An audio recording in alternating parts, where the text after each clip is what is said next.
Imagine करो, एक छोटा लड़का है जिसके माता पिता एक छोटे से गांव में खेती किसानी का काम करते हैं और दिन रात मेहनत करने के बाद 2 वक्त का खाना नसीब होता है। और इसी लड़के को अपने पिता के साथ खेतों में 17-17 घंटे काम करना पड़ता है और यही लड़का आगे चल करके 3 लाख करोड़ का मालिक बन जाता है। दोस्तों, मैं बात कर रहा हूँ हुंडई कंपनी खड़ी करने वाले चुंग जू युंग की। तो कहानी की शुरुआत होती है 25 नवंबर 1915 को, जब चुंग जू युंग का जन्म उत्तर कोरिया के एक छोटे से गांव में होता है। चुंग एक बहुत गरीब परिवार में जन्मे थे और ये 7 भाई बहन थे। चुंग का इतना बड़ा परिवार होने के कारण घर का गुजारा बड़ी मुश्किल से होता था। चुंग का सपना बचपन से ही टीचर बनने का था, लेकिन टीचर बनना तो छोड़ो, चुंग को भरपेट खाना भी बड़ी मुश्किल से मिलता था। घर की जिम्मेदारियां ज्यादा थीं, तो चुंग को बचपन से ही अपने माता पिता के साथ खेती किसानी का काम करना पड़ा। और चुंग खेतों में अपने पिता के साथ 17-17 घंटे काम किया करते थे। और इसी के साथ चुंग अपने गांव से शहर ले जाकर के लकड़ियां बेचने का काम भी किया करते थे। जब भी चुंग शहर में लकड़ियां बेचने जाते तो चुंग शहर से बहुत ज्यादा प्रभावित होते। चुंग वहां देखते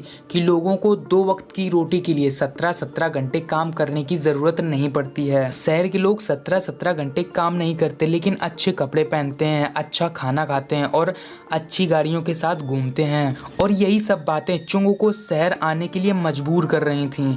लेकिन चुंग भी करे तो क्या करे आखिर, क्योंकि वो भी अपने परिवार से, अपनी जिम्मेदारियों से मजबूर था, बंधा था। क्योंकि इतनी कम उम्र होने के कारण चुंग को कहीं भी बाहर जाने की अनुमति घर से नहीं थी। लेकिन चुंग ने शहर जाने का अपना पूरा मन बना लिया था। फिर एक दिन चुंग ने एक अखबार में पढ़ा कि पास के एक छोटे से शहर में कुछ मजदूरों की जरूरत है। और यह बात 1932 की है, जब चुंग की उम्र मात्र 16 साल की थी। चुंग शहर तो जाना चाहते थे, लेकिन वही प्रॉब्लम, घर वाले चुंग को कहीं पर भी नहीं जाने देते थे। लेकिन चुंग ने हार नहीं मानी और कुछ समय के बाद चुंग ने घर से भागकर कोवोन शहर में जाकर मजदूरी का काम करना शुरू कर दिया। चुंग को काम तो आसानी से मिल गया, लेकिन इस काम के बदले चुंग को बहुत ही कम पैसे मिलते थे। लेकिन चुंग ने पैसों पर ध्यान नहीं दिया, बल्कि अपने काम पर चुंग ने ध्यान दिया। लेकिन अफसोस, चुंग इस काम को ज्यादा दिन तक नहीं कर पाए, क्योंकि सिर्फ 2 महीनों के बाद चुंग के पिता ने चुंग को ढूंढ लिया और घर ले आए। लेकिन इन 2 महीनों के दौरान चुंग ने शहर जाकर के बहुत तरह तरह की नई चीजें सीखी थी और शहर में रहने का पूरा मन चुंग ने बना लिया था। चुंग 2 से 3 बार शहर गए, लेकिन हर बार उनके पिता उन्हें ढूंढ करके घर ले आते। लेकिन चौथी बार चुंग ने सिर्फ 18 साल की उम्र में, मात्र 18 साल की उम्र में 1934 में अपने घर से इतने दूर भागे कि इस बार उनके पिता का ढूंढ पाना पॉसिबल नहीं था। चुंग जब चौथी बार सियोल नामक शहर में पहुंचे तो उन्हें सियोल नामक शहर में एक फैक्ट्री में असिस्टेंट का काम मिलता है। और फिर कुछ समय के बाद चुंग को भोकयांग राइस स्टोर के नाम की एक दुकान में डिलीवरी बॉय का काम मिलता है।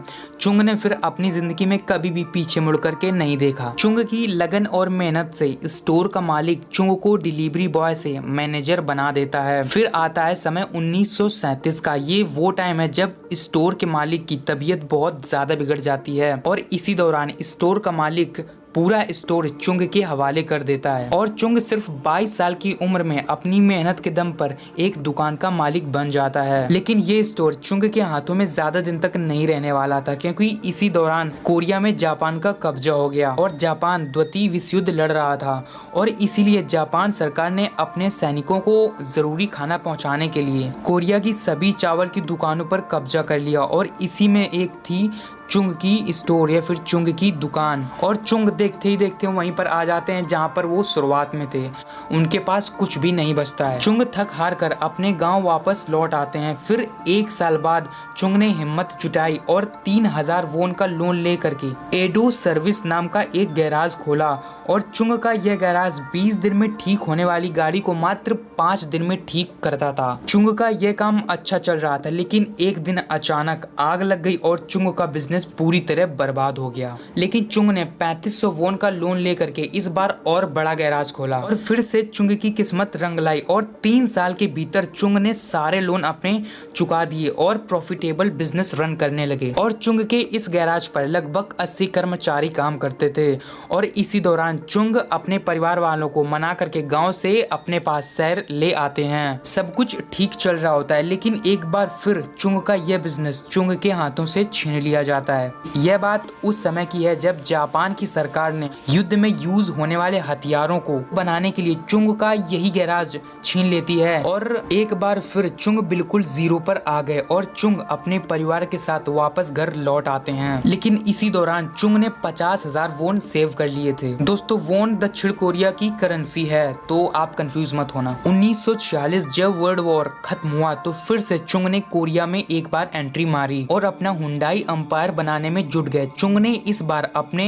कंपनी का नाम रखा हुंडई ऑटो सर्विस। जापान को द्वितीय विश्व हराने के बाद दक्षिण कोरिया में अमेरिका का प्रभाव पड़ा और इसी कारण से चुंग को अमेरिकन आर्मी के ट्रक रिपेयरिंग का काम मिल गया और इसी दौरान चुंग ने भांप लिया था कि अमेरिका को अपनी आर्मी के लिए बड़ी संख्या में बिल्डिंग की जरूरत पड़ेगी और तभी चुंग ने हुंडई सिविल वर्क्स नाम की कंपनी की स्थापना कर दी और फिर से एक बार चुंग सफलता की सीढ़ियां चढ़ने लगे। जून 1950 ये वही समय है जब चुंग के बिजनेस में फिर से एक बार अड़चन आती है। उत्तरी कोरिया और दक्षिण कोरिया के बीच जंग छिड़ गई और उत्तरी कोरिया ने दक्षिण कोरिया के शहर सियोल को अपने कब्जे में ले लिया और फिर से एक बार चुंग को सियोल में अपनी कंपनी छोड़ करके जाना पड़ा। लेकिन फिर अमेरिका और दक्षिण कोरिया दोनों आपस में मिलकर उत्तर कोरिया से लड़ने लगे और इसी बीच चुंग ने नोटिस किया कि अमेरिकी आर्मी के लिए हेडक्वार्टर, गोदाम और तंबू की जरूरत थी।